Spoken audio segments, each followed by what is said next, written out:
የተፈጠርንባትን የምድር አፈር መንካት ግድ ነው ማለት ነው። ቢያንስ እንደው በቀን ቢቻል ከ20 እስከ 30 ደቂቃ መንቀሳቀስ መቻል አለባቸው።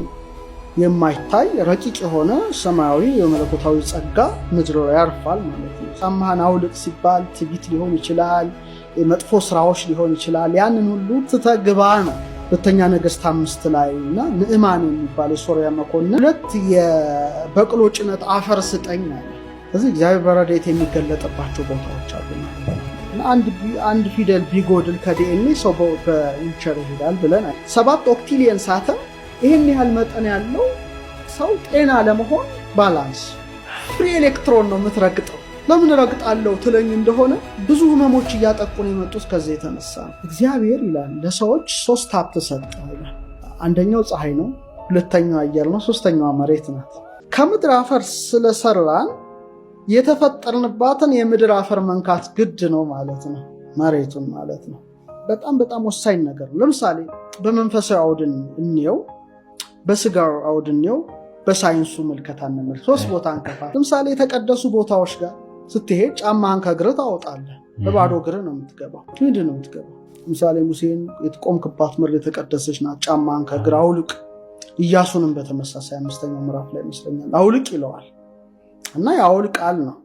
እና የተቀደሱ ቦታዎች ላይ ጫማ ታወልቃለህ።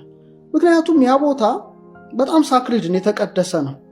የማይታይ ረቂቅ የሆነ ሰማያዊ የመለኮታዊ ጸጋ ምድር ላይ ያርፋል ማለት ነው። እዛ ቦታ ያርፋል። ያም በረከት ትሳተፋለህ ማለት ነው። ሁለተኛ ጫማ ብዙ ቆሻሻዎች ይሸከማል። ምን ይላል? ዓለማዊ ስራዎችን ይወክላል። ጫማህን አውልቅ ሲባል ትዕቢት ሊሆን ይችላል፣ መጥፎ ስራዎች ሊሆን ይችላል። ያንን ሁሉ ትተግባ ነው። ትህትናም ነው። ግን በደንብ አድርገን ስንመለከት የተቀደሰ ቦታ ላይ ከባዶ እግር ይሄዳል ነው።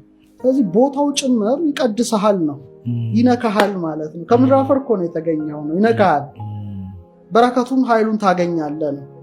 ለምሳሌ ቅዱስ መጽሐፍ ላይ ያስታውሳለሁ 2ኛ ነገሥት 5 ላይ እና ንዕማን የሚባል የሶርያ መኮንን ከለምጹ ከነጻ በኋላ ኤልሳን የጠየቀው ጥያቄ አለ እና ከዛ ሀገር 2 የበቅሎ ጭነት አፈር ስጠኝ አለ።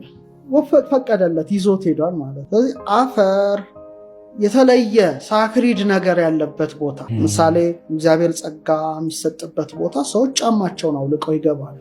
ስለዚህ እግራቸው ከወገብ በታች ያለው መሬታዊ ማንነታቸው ያን የተቀደሰ መሬት ይነካዋል። ስለዚህ እግዚአብሔር በረድኤት የሚገለጥባቸው ቦታዎች አሉ ማለት ነው።